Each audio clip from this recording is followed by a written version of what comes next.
¿En qué medida los derechos femeninos, los reclamos femeninos, son reclamos de tipo político? Porque tanto la violencia de género como el aborto, por ahí, son considerados por ciertos sectores como problemas individuales y no sociales.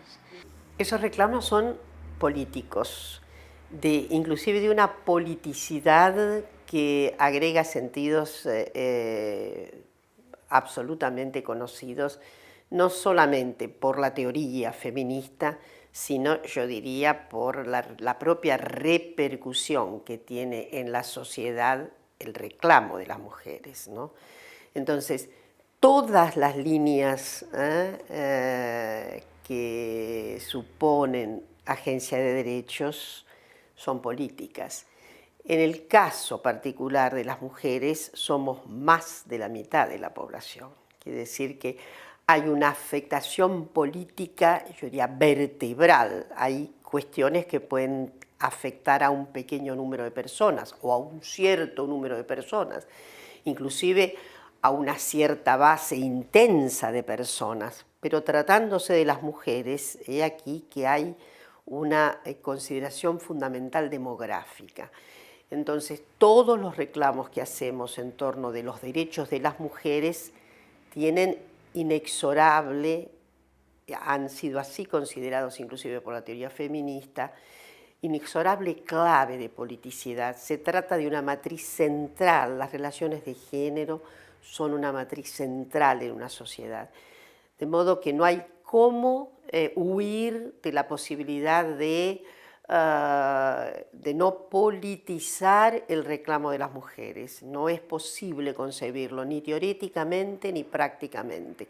Teóricamente porque hay todo un constructo de teoría acerca de la extensión energúmena del sistema patriarcal, de sus fórmulas notables, abigarradas e inmarcesibles en alguna medida, y eso supone además orden jurídico, eso ha supuesto orden jurídico. Todos los estados modernos se han realizado vertebralmente sobre la estructura patriarcal.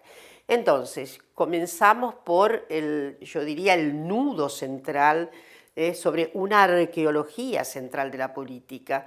Y luego, obviamente, tenemos que pensar que cualquier agencia por derechos es política y tratándose de las mujeres maximiza la afectación de la política.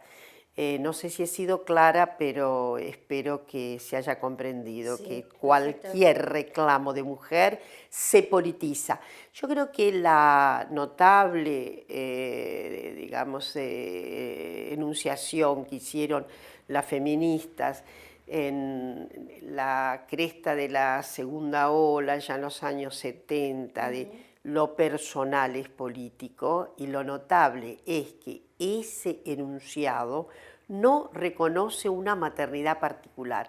Cuando nos preguntamos quién fue la mujer, obviamente estuvo en el grupo de las feministas que asomaron con tanta fuerza en los años 70, pero lo notable es que no hay maternidad por ejemplo, se ha adjudicado a una determinada ensayista y ha dicho, no, yo lo tomé porque estuvo en el aire y lo dijeron fulana y mengana.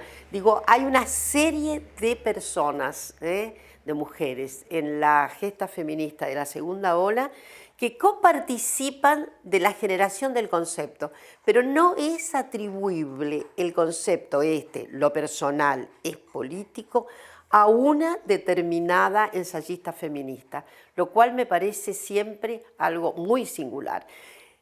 La singularidad está justamente que el enunciado se hace desde una clave de solo admisibilidad política de esta gesta. Si la gesta es solo individual, no tiene recurrencia teorética y no tiene ocurrencia política. Entonces, por donde se lo mire, estos reclamos que conciernen a las mujeres son vertebralmente políticos, aunque sean de fondo tremendamente individual en la experiencia de cada una de las mujeres. De este mismo modo, dado que lo individual es necesariamente político, también las sexualidades disidentes y la aceptación de las sexualidades disidentes tendría también una implicancia política, ¿no es cierto? Absolutamente política es la experiencia de la sexualidad. La experiencia de la sexualidad es social, por lo tanto, es política. Y las opciones de la sexualidad pueden, obviamente, tratarse de circunstancias personalísimas, pero no es personalísima justamente la idea de que esa opción debe ser reconocida como también un estado dentro del Estado de Derecho. Entonces, ahí sí que, sobre todo en materia de sexualidades disidentes, debe comprenderse que el cariz individualísimo de la sexualidad, efectivamente, lo que importa es un modo social de la sexualidad. E importa tanto ese modo social de la sexualidad que de hecho estamos viviendo por primera vez en la historia inclusive un acatamiento del orden jurídico a esa diáspora de la sexualidad. Concretamente en la Argentina, la ley de identidad de género revela que por primera vez los estados están admitiendo no apenas la polaridad genérica varón-mujer, sino que se está aceptando como un mandato social la exigencia individual de esas personas. En fin, las sexualidades son constructos sociales y estamos ahora frente justamente a un horizonte de posibilidades que no estaba presente, no estaba advertido, no estaba observado y menos podía haber sido previsto hace, yo diría, 70 años atrás, que el Estado efectivamente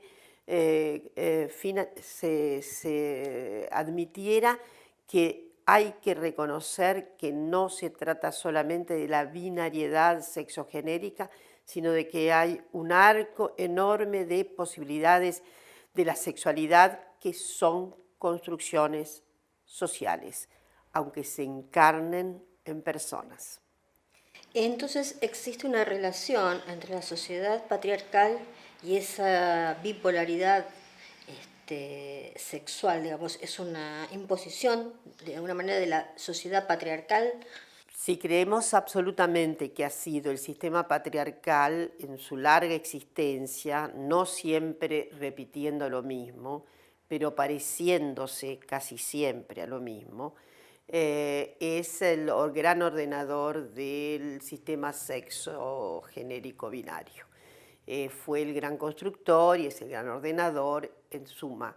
Yo creo que creemos en general todas las fuentes feministas, ¿no? Apuntan al sistema patriarcal como el gran constructor de esa binariedad. Y es, creo que, notable lo que está ocurriendo.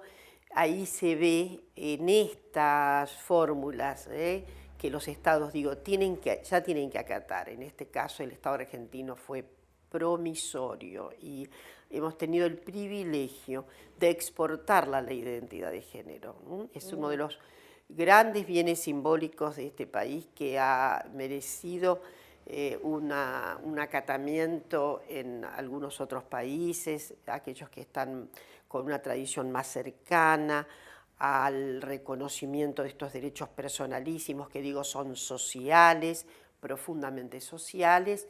Entonces, creo que sí, que hay una podría decir, está deshilachándose el patriarcado, toda vez que se avanza en este sistema de derechos. Ahí hay algo que va felizmente siendo abdicado a la fuerza, podríamos decir, a la fuerza por la energía que han tenido, obviamente, las agencias de las personas afectadas por el no reconocimiento, por la falta de reconocimiento de esa disidencia, sobre todo por las sociedades y los estados.